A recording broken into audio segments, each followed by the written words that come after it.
Well, thank you everybody for coming. My name is Jason Yun. I am the owner of Improvement Warrior Fitness and athlete in New Albany, and also do some other things online workouts, online coaching, and whatnot. And today I'll be presenting the, do you have a, I don't have the ability to, oh, there it is. So let me share my screen to pull up my webinar here. Okay, so the webinar I'll be presenting today is the 14 Pillars of Health. And the subtitle is basically, it's not all about nutrition and fitness in order to achieve your ultimate body, health, and life. And I might even add a second subtitle that says, if you do only focus on nutrition and fitness, you will eventually wind up with a modern man disease. So some of the things I may shock you, some of the pillars a lot of people have never heard about before, especially when it comes to how it relates to your health. But I will try and get through it as quick as I can, and I will leave some time at the end for Q&A if you have any specific questions. And as I'm going through, I'll send a resource, everything that I mentioned, to Emma so she can send it out to you so you can look a little bit deeper into the information. But let's get right into it here. All right, so whenever I give a presentation, especially for a new group, I like to show where I've been and where I've come. So this is me early to mid 2000s. And as you can see, pretty unhappy. I was depressed, anxious, losing my hair, had basically thoughts of suicide pretty much weekly, and just wasn't in a good place. I was probably around 220, 225 pounds. And if you would have asked me back then, I probably would have told you I looked like Arnold Schwarzenegger in his bodybuilding days, but I was pre-diabetic and had some major issues going on. And fast forward to, I believe this was 2011. Well, yeah, this is actually my honeymoon. So I was doing paleo and actually felt the healthiest I ever felt in my entire life. But I mean, anytime you switch from a standard American diet, you're going to feel healthier. But I still wasn't happy with my body and self-image and all that stuff. I had started my business back in 2007, so I'd been running it for about 4 years, but typically just focusing on the fitness aspect of working out. And then fast forward again, the picture on the left, 2013, and the picture on the right, 2013, 30 days later. So basically I thought I found the ultimate cure for ultimate health. So basically the picture on the right, I went from paleo to ketogenic, low carb, high fat, doing more detoxes and that kind of stuff. But later on in 2018, I would find out that I wasn't actually that healthy, because you can look like a cover model on the outside, but you can look like Swiss cheese on the inside. And that's basically what I was. So, so the introduction. So I went from, this is the 14 pillars of health. So I went from 5 pillars to 14. So early 2018, it was just 5 pillars, and don't remember all of them, but it was the sleep, nutrition, fitness, and those were the main 3 that I had most people working on. February 2018 went to 6, October went to 10, January 13, and then July of this year went to 14. So what are these 14 pillars? Let's get to the first one. So the number 1 pillar, which is the number 1 thing for health, is circadian biology. So we are run by clocks, and basically these clocks tell us what to do, tell us when to do it, how to do it, all that stuff. Our SCN is the suprachiasmatic nucleus. It is the master clock. It basically has to run faster than all the other clocks in our body. If it doesn't, then something's going to go haywire. That's usually when inflammation starts. You'll start to get symptoms of disease, and then if you let it run its course, eventually a disease will show up, which we don't want. So the suprachiasmatic nucleus is located right behind the retina, so right behind the eye, and basically everything related to health runs off of this.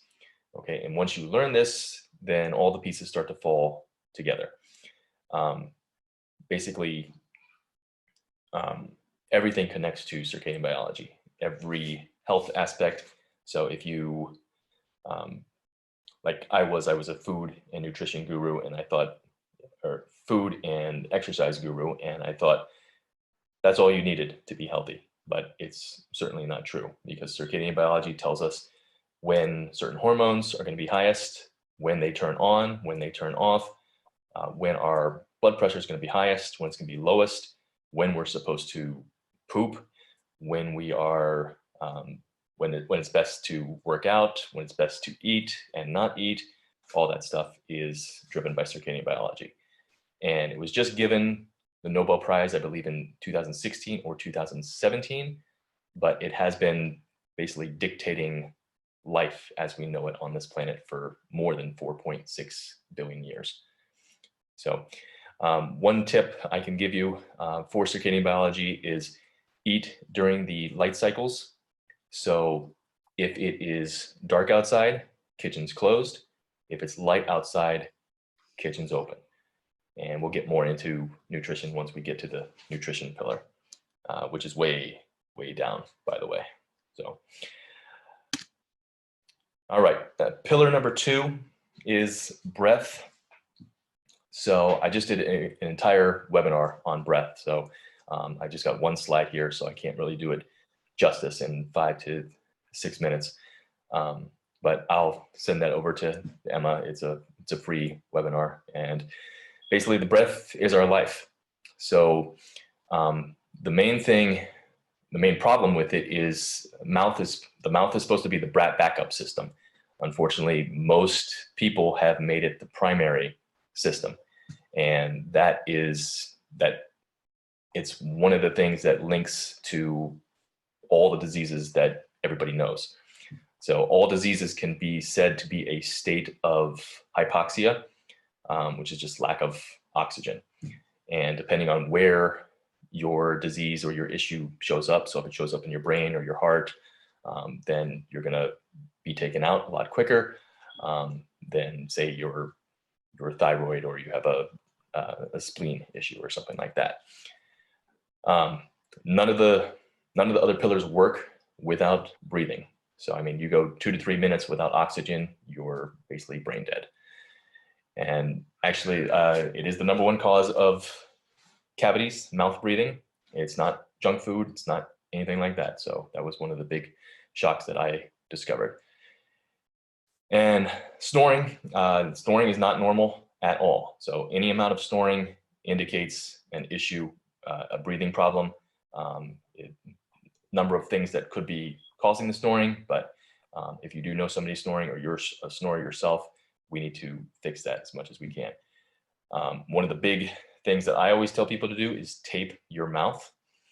So I know it sounds weird, but tape your mouth when you sleep. So it's one of the best things that I've ever done in terms of my sleep. And I've been biohacking for years, trying to improve my health and make myself the strongest version of myself. There's certain tape you want to use. Obviously, you don't want to gorilla tape your mouth shut. Obviously, that would cause some stress when you wake up and you think you're kidnapped or something like that.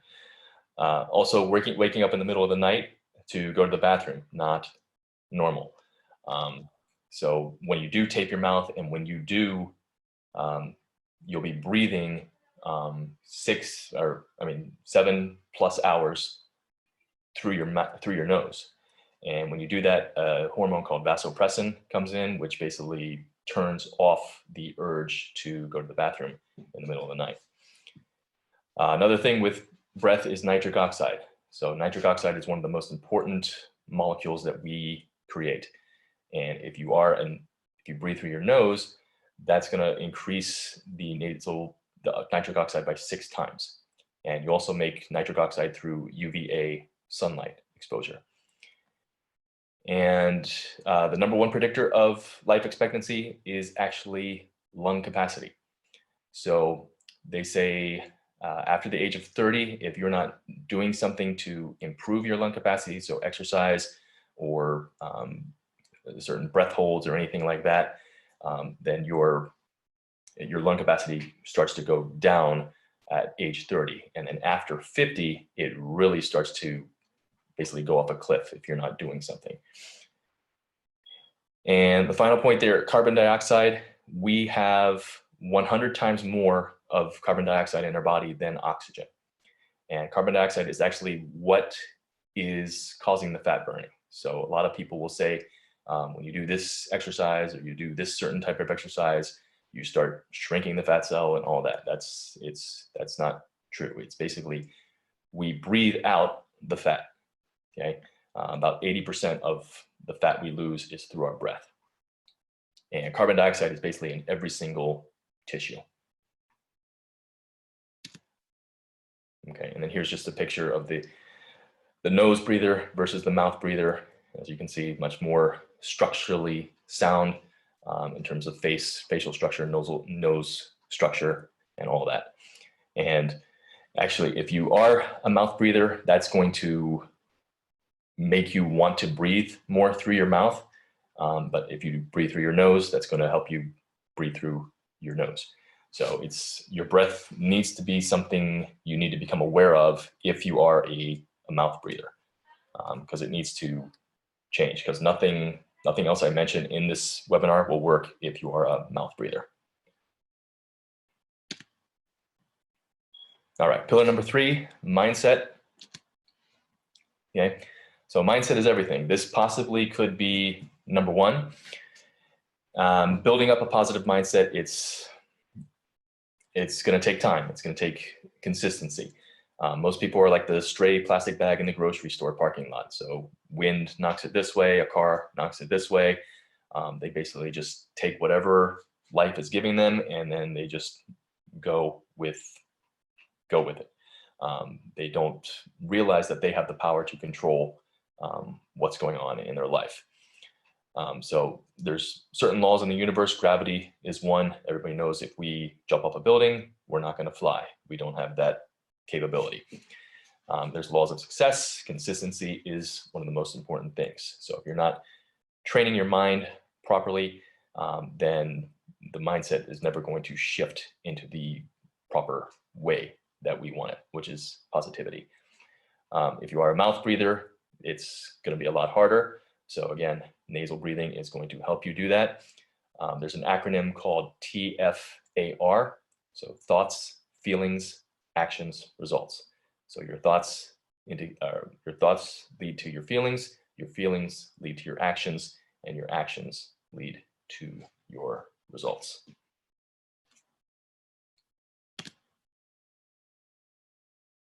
Okay, pillar #4 is light. So your light environment is more important than the food you eat or the exercise you do.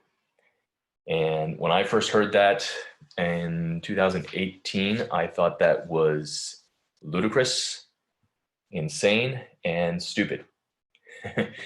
But after doing it, I know the truth. So there's obviously different types of light. There's natural light, which is the sun, and then there's artificial light.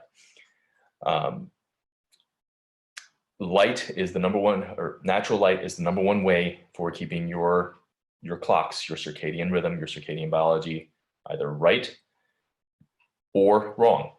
So if you're using too much artificial light, your circadian rhythm is going to be off.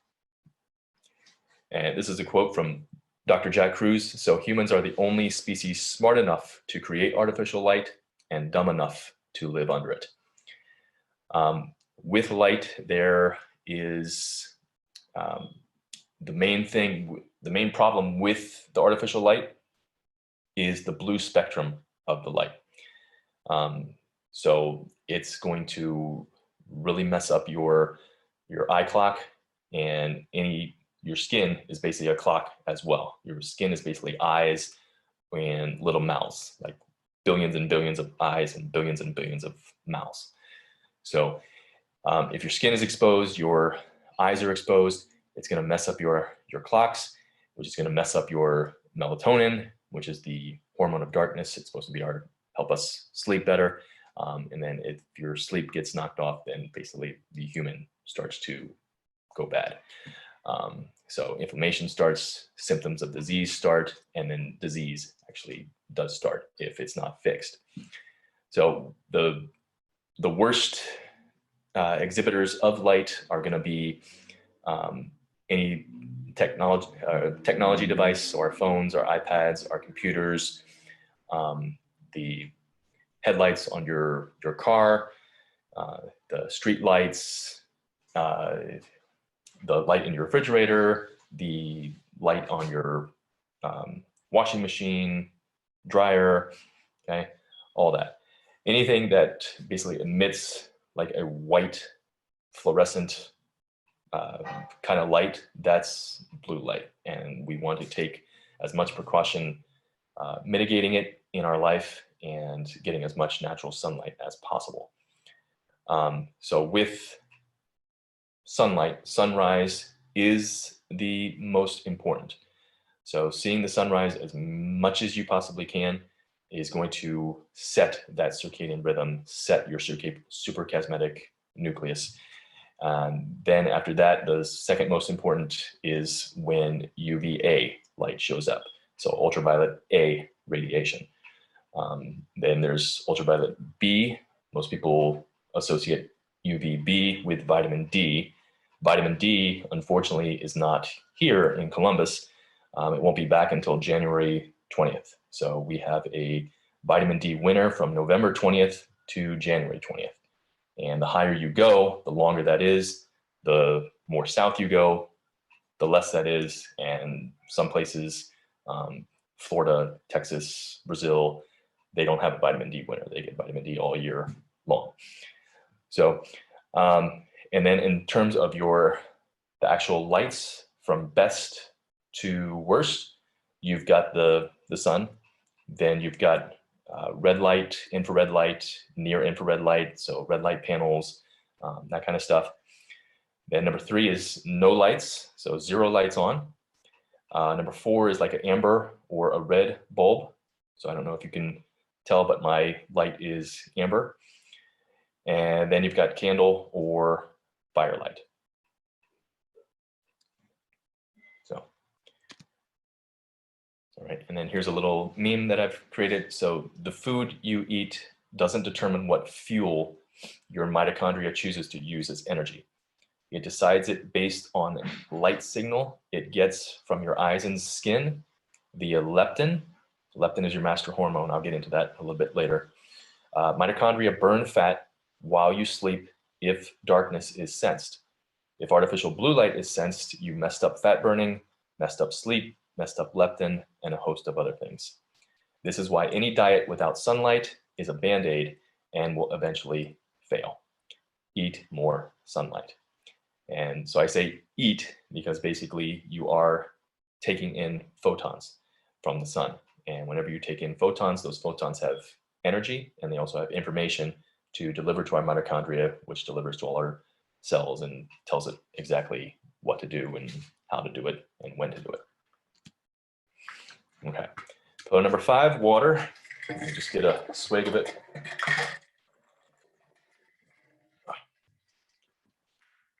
So water. So you can fast for weeks. The longest on record is 382 days, but you can't go 7 days without water. And I wouldn't even go that long. So I wouldn't go a day. Yeah, so it's pretty important. We're made up of 70% water as adults. Babies and infants are even more, so we're closer to 80%. And as you get older, it drops down to 60%. Okay, but water is basically one of the most important things we are made of. So it better be your favorite drink or quickly become your favorite drink. The rule or the thing that most people have heard is 8 glasses a day. That's a good starting point.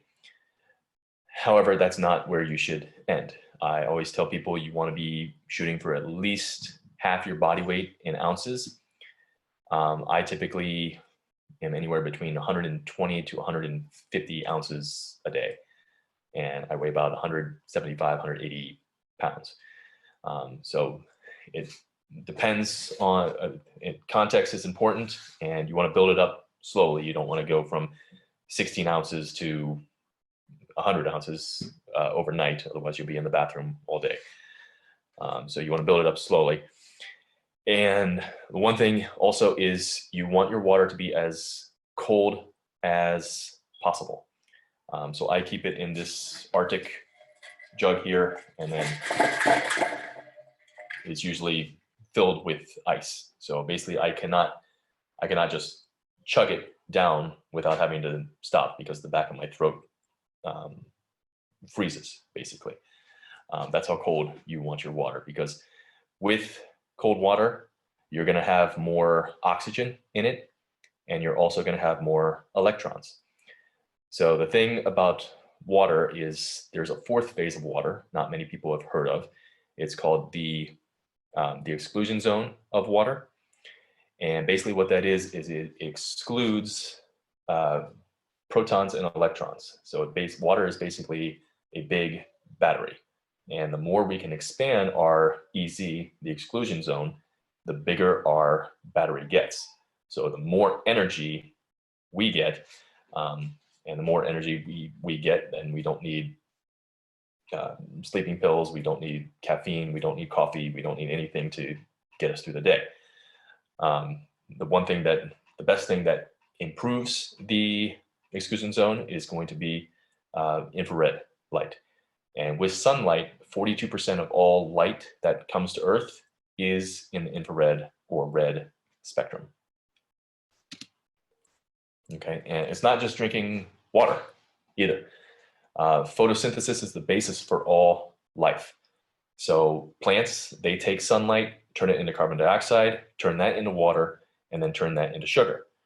And humans do the opposite. They take sugar, turn it into carbon dioxide, and then they make water. So water for our mitochondria, for our cells to use. And with your drinking water, it is vitally important. Do not ever drink fluoride. So never drink tap water. Actually get fluoride out as much as you can, because fluoride is a dielectric blocker. So in water, there's a dielectric constant. And when you drink fluoride, it basically lowers that constant. So it's going to lower the exclusion zone, which is going to lower the energy. And if it's constantly put in, basically it's going to cause inflammation. And fluoride is considered the one chemical that brings a human the fastest to cancer, which we obviously don't want. And I usually go to findaspring.com. I use, so there's natural springs all over the place. I usually go to the one in Thornville, Ohio. There's also one in Heath, Ohio. Those are the ones I found closest to Columbus. I'm actually going there tomorrow. But when I don't have that, I use a water pitcher that takes basically 99.9% of the fluoride and all the other contaminants. So there's lead and bromine and all kinds of bad things in the water there. Okay, so one of my tips here, drinking fluoridated water, you can't be healthy. So, all right, pillar number 5 is magnetism. And so life in our cells, basically they run on electrons and protons. And if you are overweight or you have any disease, you basically have too many protons and not enough electrons. And that's a synonym for electron steal syndrome. So you're losing too many electrons to your environment and you're not putting those back. So one of the best ways to get electrons is through grounding. So standing in your bare feet in the grass, sand, water, on the concrete, asphalt won't work. Yeah, and then the wetter it is, the colder it is, the more electrons you're going to get. So I'm actually grounded here. So I've got this a wristband, and it just snaps in, and it's got a cord, and it's just plugged into the ground outside. So redox potential. Redox potential, it's basically the negative charge of a cell. So an electron is negatively charged and a proton is positively charged. So the Earth is always getting free electrons from like lightning strikes and other things that the Earth does. So it always is going to have more energy than anybody on it or anything on it. So when you stand there, you're basically plugging yourself in. So we all plug in our phone. So if the phone runs out of battery, then it doesn't work. Basically, the same thing with a human being. If we do not plug in or we are too disconnected, then our energy is going to lower, our circadian rhythm is going to be off, and blah, blah, blah, inflammation, disease, all that stuff. And redox potential is considered the #1 factor for health. So we want to keep a negative charge. We don't want to be positively charged. Okay, so each cell is powered by a mitochondria. Some of them have hundreds, some of them have thousands. And they basically react to every stimulus. Sorry, the pictures on the, everybody's pictures on the right. I can't read everything, but it reacts to every stimulus in our environment. So regardless if you feel it or not. So a lot of people will say that they can hear what the next pillar is, which is EMF, but so we'll get into that once I get over there. We also have this thing called electron chain transport. So food is not as important as everybody makes it out to be, including me, but not anymore. So yeah, so electron chain transport, basically we have our food all breaks down to electrons to go through electron chain transport. And once it goes through the transport, it reduces down to oxygen, and then it repeats the process. So everything connects back to oxygen and breathing. So make sure we're breathing correctly. Okay, and a couple memes on magnetism. Magnetism is also a synonym for cold. So there's only 2 ways we can improve our magnetism, and one of those ways is through cold. Okay, and I know a lot of people don't like the cold, they fear the cold, they are cold all the time. However, cold is one of the natural things built into us. So each of us has the power to basically live like a polar bear. Even though we've brought everything inside, we've heated our homes to 68, 72 year round. Do not fear the cold. So if you're cold all the time or you fear the cold, basically that's a sign that your mitochondria isn't working properly. So your mitochondria is also known as a hydrogen heat engine. So when you go outside, it's supposed to basically heat you up. You don't need a coat, you don't need anything. So your ability to tolerate extreme temperatures of cold or heat is a good sign of your vitality. And vitality is a good sign of robust health. Okay, and the other one here, everybody's probably heard that we're thinking about moving to Mars. That to me is a dumb idea, because for life to exist, we need light, water, and magnetism. So that is nature's three-legged stool. Pull one of the legs out, everything comes crashing down. Mars has light and it has water. When you live a life of a silly talking indoor zoo animal, you lose electrons and have less magnetic sense. Less magnetic sense brings you closer to death. So in order to move to Mars, they would have to create an artificial magnetic field. And we all know what happens when humans create artificial things. So things start falling apart. Okay.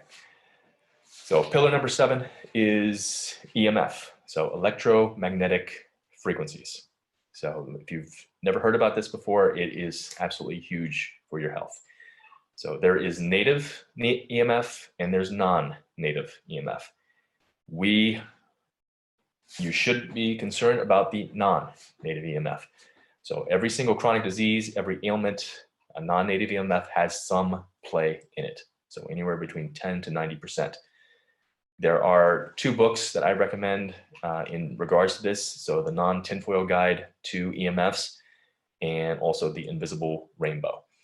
So the Invisible Rainbow basically goes into the entire history across the world of electricity and EMFs and how it has directly correlated to all the diseases that we are seeing today. And then the Non-Tinfoil Guide is it's a great book for showing you how to actually mitigate the EMF. But what is an actual non-native EMF? So you've got Wi-Fi, smartphones, microwaves, computers, TV, appliances, iPads, anything that is smart.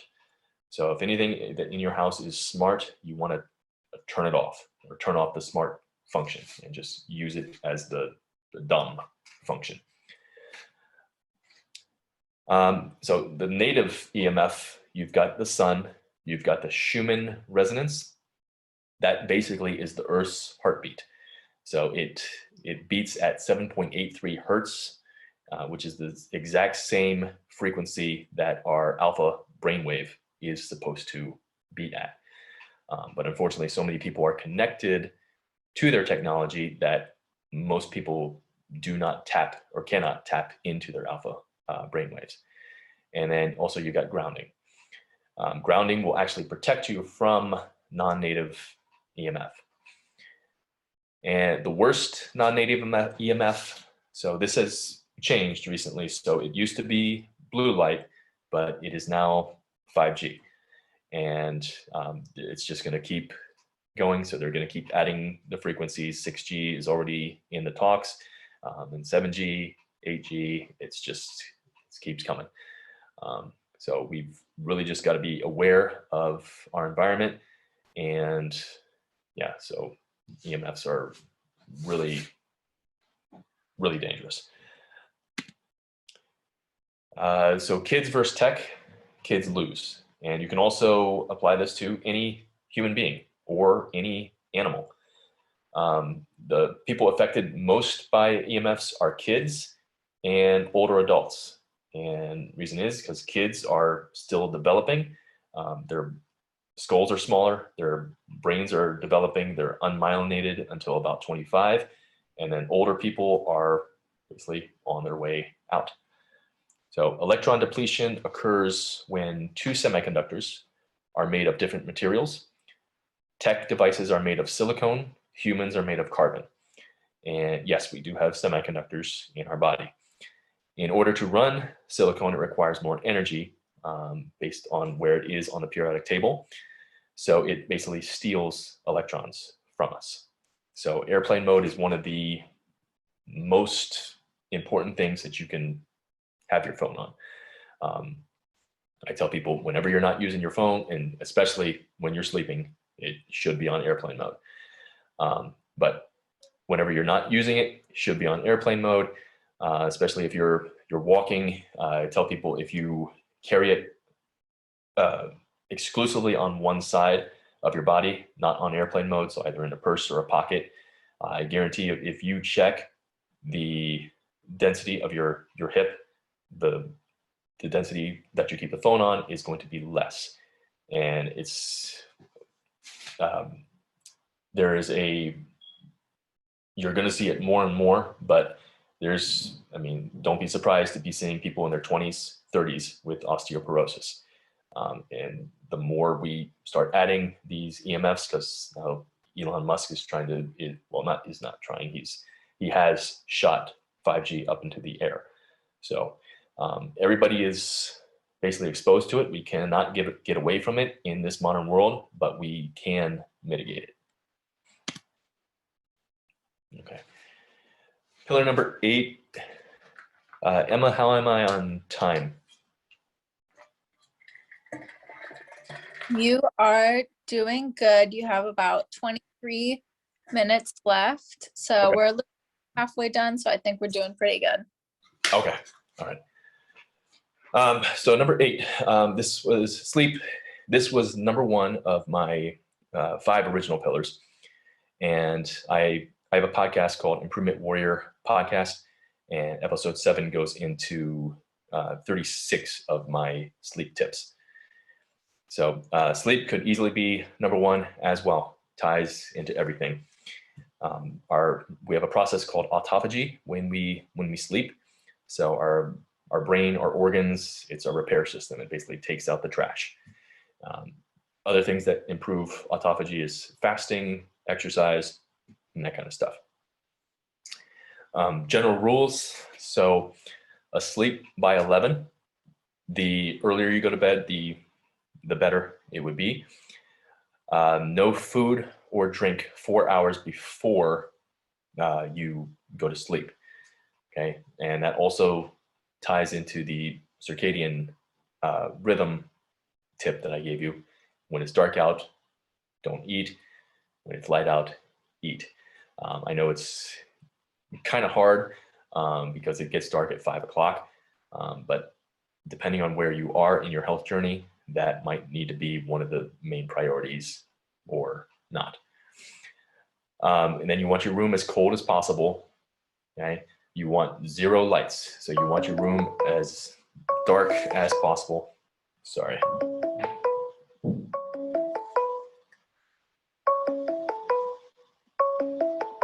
All right. So you want your room as dark as possible. So if you are holding your hand in front of your face, you should not be able to see your hand in that room. Okay. Again, the tape over the mouth and the glasses, the blue blocking glasses, which I'm wearing right now, typically after sunset or anytime you're going to be around technology, especially after sunset, because that will destroy your sleep. And then mitigating EMF. So obviously having your phone on airplane mode, turning the Wi-Fi off completely. Okay, and another meme here, if your sleep sucks, your health sucks, and it will get worse over time. And no amount of pills, coffee, energy drinks, exogenous hormones, sleep docs will be able to fix your problem. All right, so nutrition is number 9. And one of the big problems with nutrition is just bad information out there. And we've got basically different cults of nutrition. So you've got this group wanting you to join this group saying we're the best, come over here, come over there, over here. Okay, a lot of people have they've gone here, they've gone there, they've gone there. They get some results, but then things start falling apart. And that's usually because they're just focusing on their nutrition side, which is not going to get them the results they need. So you want to eat to control your circadian biology. I basically tell people eat as seasonally as possible and as locally as possible. So with the winter, that's the time that we want to be super low carb because nothing grows in Ohio.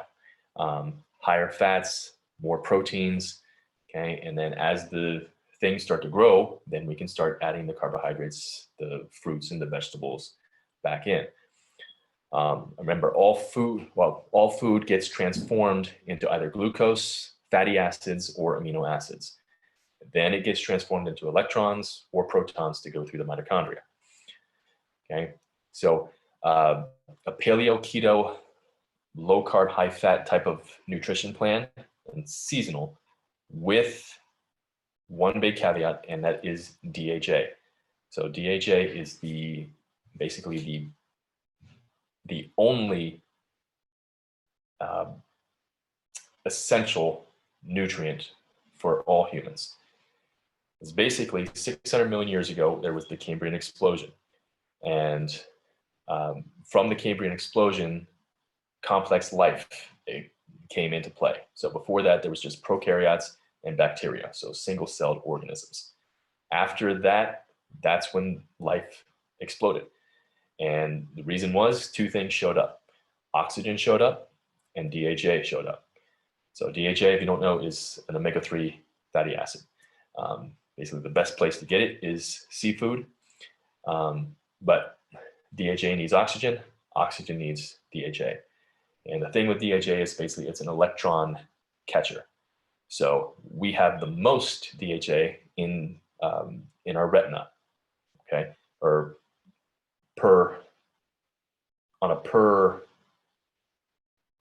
the most DHA in our retina. So when sunlight hits the retina, it goes in, it basically tells there's an electric signal goes down to basically all our mitochondria, telling them the information that's going on, what's going on in the environment. And basically it relays that information, relays that energy to all our mitochondria and tells us what to do, basically. So the one thing that destroys DHA, or the biggest thing that destroys DHA, is blue light. So you can be, if you're working 8 hours a day under blue light and you're not protecting your eyes, basically you would have to be at a oyster bar 24/7 eating oysters. And so that's obviously not possible. So, and one thing that people do tell me is I don't like seafood. And one thing I always say is nature doesn't care about your wants, your desires, your beliefs, or your preferences. Okay, nature will take you out if you go against her for too long. All right, pillar number 10 is stress. So stress is the silent killer. I mean, everything can be perfect and you can drop dead tomorrow. Okay, and everybody has stress. So we either we manage it or we die from it. And there's all kinds of different stress. So physical stress, emotional, mental, EMF is a stress, blue light is a stress. We've got environmental stresses, power lines. If you live right under a power line, that's a stress. If you live too close to one, that's a stress. If you live right next to a cell tower, that's a stress. Okay, so we just gotta learn to mitigate stress as much as we can. All right, pillar number 11 is fitness and NEAT. Okay, so NEAT is acronym for non-exercise activity thermogenesis. So basically all the other stuff. So fidgeting, gardening, raking the leaves, walking around the house, doing laundry, that kind of stuff. And with fitness, we want to focus more on strength over cardio. And with that, we want to focus more on power over strength. Because they did a study showing that if you don't work out after the age of 40, you lose approximately 1% of your strength per year and your muscle, your hypertrophy. So, and the thing with power, so think of power as strength times speed. And so think of a baseball pitcher throwing a pitch, a quarterback throwing the ball, Serena Williams doing a serve, a volleyball player spiking the ball, okay? So that's power. But also think about a 20-year-old you tripping over something in your house, and then you stick your leg out and catch yourself from falling down. Now imagine that that's you again, 40, 50 years later. Okay, you haven't been working out, you trip, but you're not powerful enough, you're not strong enough to get your leg in front of you, and you fall down. Okay, and you possibly break your hip, break your leg, or you possibly die, because the number one cause of death after the age of 65 from accidents is falls. So, and then fitness exercise has a direct tie to pillar number 3, which is mindset, because I believe if you're doing strength training right and not doing the same weights over and over again for fear of getting big. So women usually have a fear of getting big and bulky. So it's not going to happen unless you're doing something in steroids and you're really following your nutrition is dialed in. But basically, when it ties into mindset, so say you're doing a set of squats as heavy as you can, a 5-rep max set of squats. 5-rep max means 5 reps is your max. So you rep 1, you do rep 2, 3, 4, 5. You go down to do number 6, you're not getting up.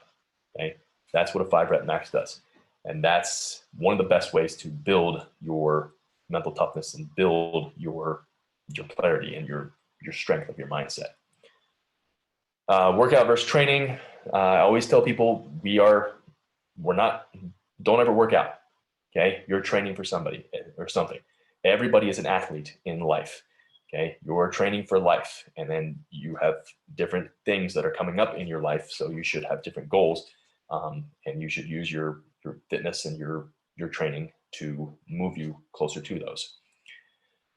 Training is also a stress. So I'm sure anybody who's worked out has had DOMS, the delayed onset muscle soreness. We want to focus, endurance training is more of a stress than strength training, because they did a study showing if you do work out more than an hour a day, 5 or 6 days a week, that actually shortens your telomeres. And telomeres are basically a predictor of lifespan and whatnot. And I actually wrote a couple blog posts. One is Science Says Cardio Makes You Fat and this stuff. So I'll put that in the resource section as well. And then you got 2 rules down here. So the rule of 3 by 52, basically that's 3 strength workouts per week, 52 weeks a year for the rest of your life.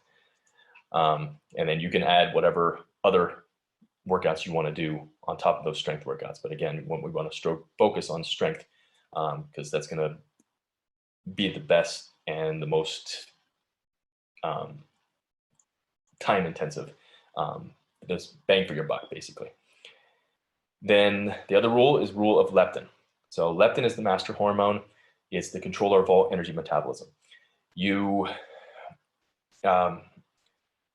you are leptin resistant, so if you're overweight, if you don't have any energy, if you do have a disease, you probably are leptin resistant.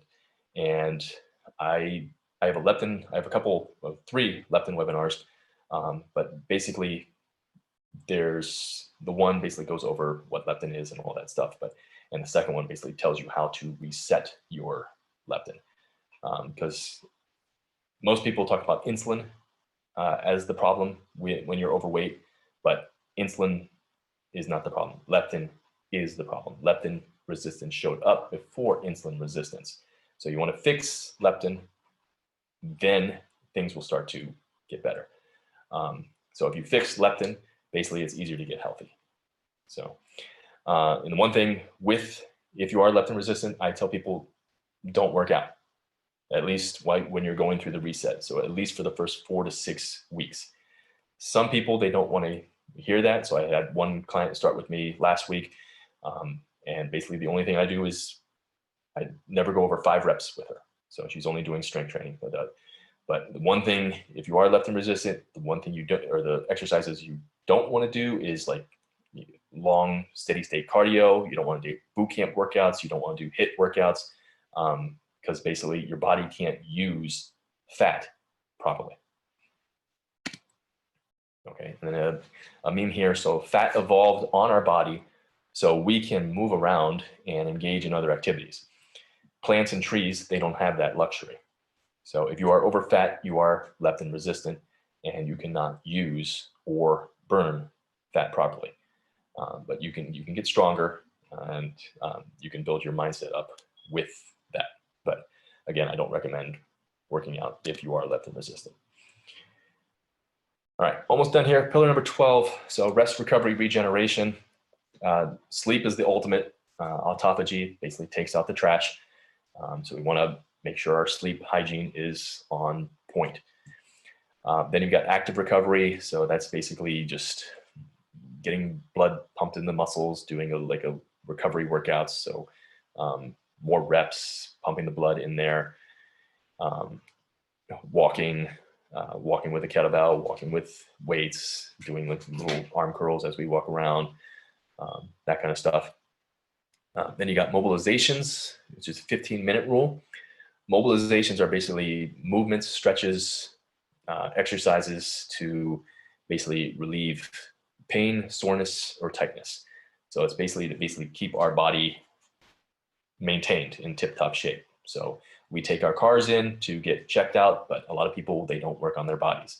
And as we get older, the body starts working or starts degenerating. That's when pain starts to happen. That's when surgeries, that's when walkers, wheelchairs, all kinds of bad things, falls start to happen. And then you got meditation, yoga, and breathing. So again, this goes back to pillar number 2. I believe everybody should have a meditation, yoga, or breathing practice. So we all need to be more aware of our breathing in order to bring the best self out. Nasal breathing, obviously, and all that stuff. Pillar number 13 is sitting. So sitting is death, but also so is standing, if you don't know how to do it right. So the study came out a few years ago showing that sitting is the new smoking. They say for every cigarette that someone smokes, it takes about 10 minutes off their life, but every hour that someone sits, it takes 21 minutes off their life. So, but most smokers don't just smoke one cigarette a day. They're usually smoking packs or half a pack or something like that. And they also said for every 3 hours that you sit a day, it's like smoking half a pack of cigarettes. And if you sit 8 hours a day or more, that's like smoking a pack of cigarettes. So it's not something we want to do. So a standing desk is something I recommend for everybody. And I mean, it doesn't have to, you don't have to go to your boss and ask for $1,000 standing desk. I've used this, it's basically just a piece of plastic. I've used it for almost 10 years now. So, and one thing you can do is the stand-up test. So when you are sitting, what you can do is grab your hip flexors and grab the skin on the front of the hip flexors, and then slowly start to stand up. And as you come closer to full stand, once you get to full stand, try and squeeze your butt, and that should be the most painful when you're holding there. And what that's showing you is, and you want to do this when you've been sitting for a while, because usually when you are getting up, you can't fully extend your hips and your pelvis, and you can't really turn on your butt.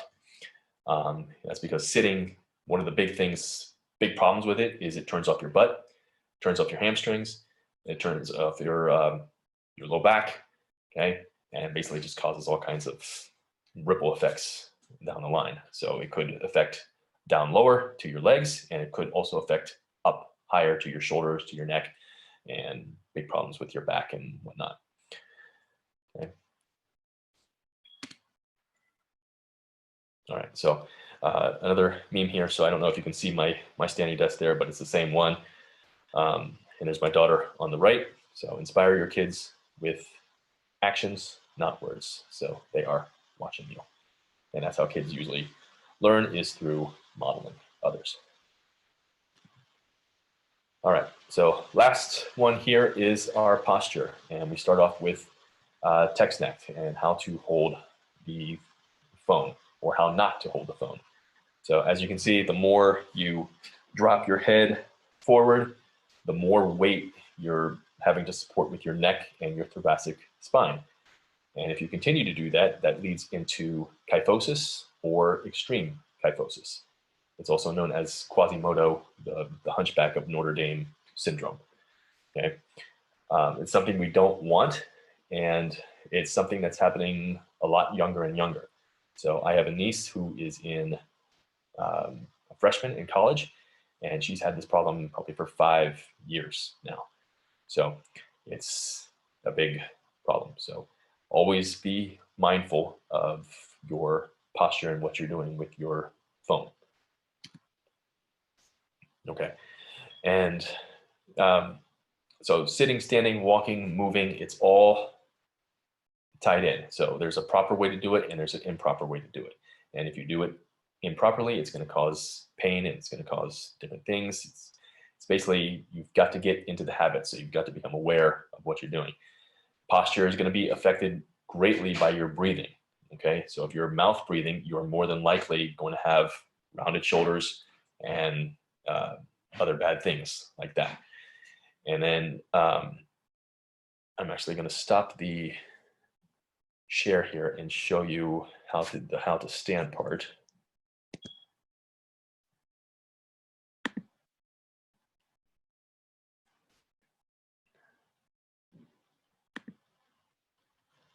Okay, so how you want to stand. Well, this is basically the two thumb rule. So what you're going to do is you're going to take one thumb, put it in your belly button, take your other thumb, put it in your sternum, and then shoulders should be back. Okay, feet straight, and then this is the distance that you basically want to be apart. Now, if I start rounding forward, notice the gap changes. If I overextend, the gap changes. So basically, I want to sit in this position. Okay, I want to walk in this position. I want to move in this position.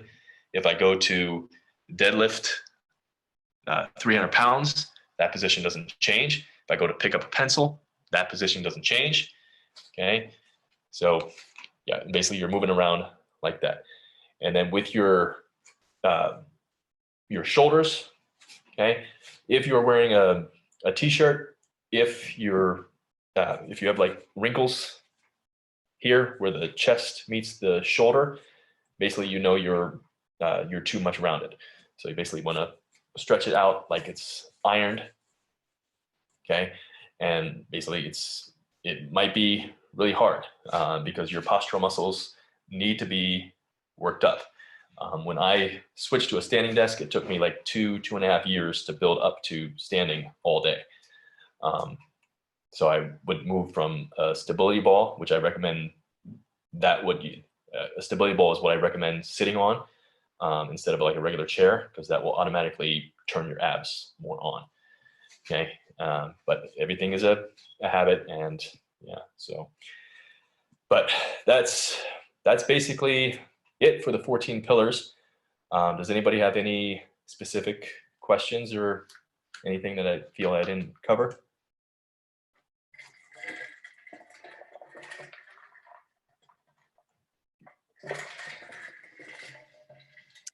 Yeah, I was wondering, I know sleep, is like the big thing for like getting ready, like you said, breathing, like they're so important.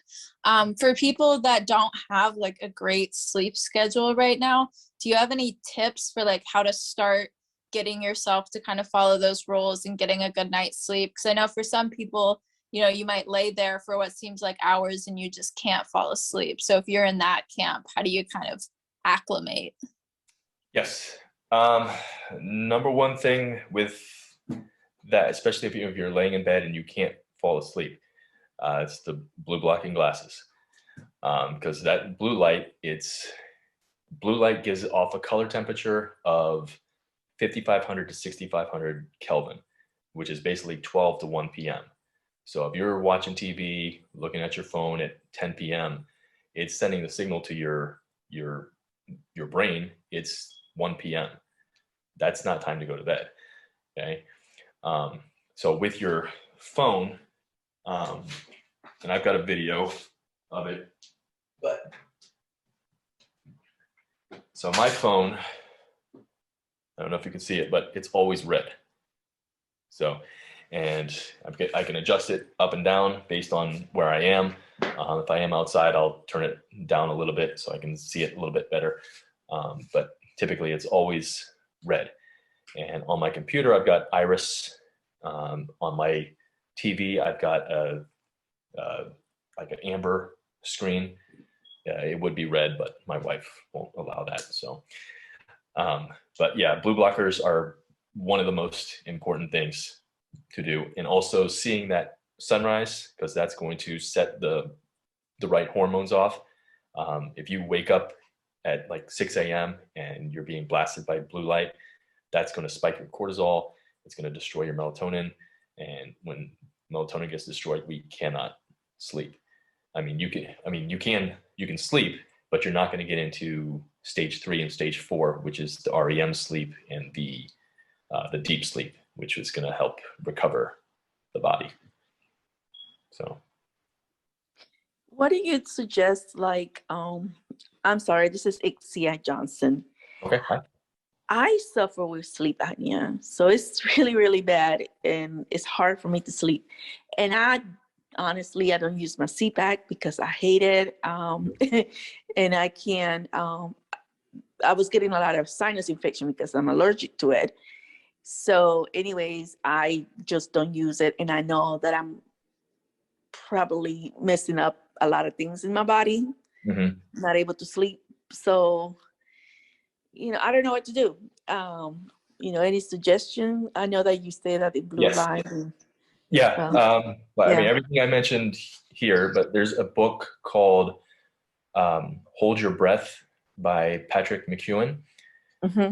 I'll put it in the resource and send it to Emma, but it's basically, he had asthma for, I believe, 30 years, and he basically cured it through breathing techniques. So one of the breathing techniques I picked up from that book and I practice daily is like just small breath holds throughout the day. And there's also like a box breathing type of thing. So you breathe in for 4 or 5, hold for 4 or 5, exhale for 4 or 5, and then hold that for 4 or 5. And basically what that's doing is it's helping to increase our carbon dioxide levels. And so we're able to basically just breathe better, because the problem with mouth breathing is it is going to cause you to overbreathe. So if you're overbreathing too much, then it's going to be a problem with sleep apnea and different types of sleep problems and all that. Okay, thank you. You're welcome. Any other questions?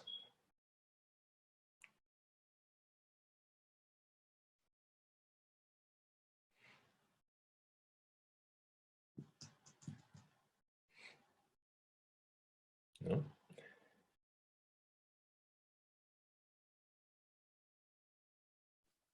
I think that might be it. So thank you for coming and giving us this wonderful webinar. I know I learned a lot about, cavities, like the #1 cause being mouth breathing. I would have never guessed. So that was super interesting to me. Me too. Yeah, so thank you for sharing all of this with us tonight. Do you have any final words or thoughts that you'd like to leave us with?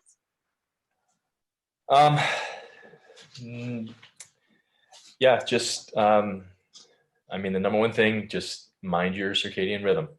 Everything ties back to that. And the #1 thing with circadian rhythm is your light and your light environment. Yeah, so basically I've got a free guide. It's a mitochondria guide, 17-step guidebook. And then I've got a 34-day light challenge.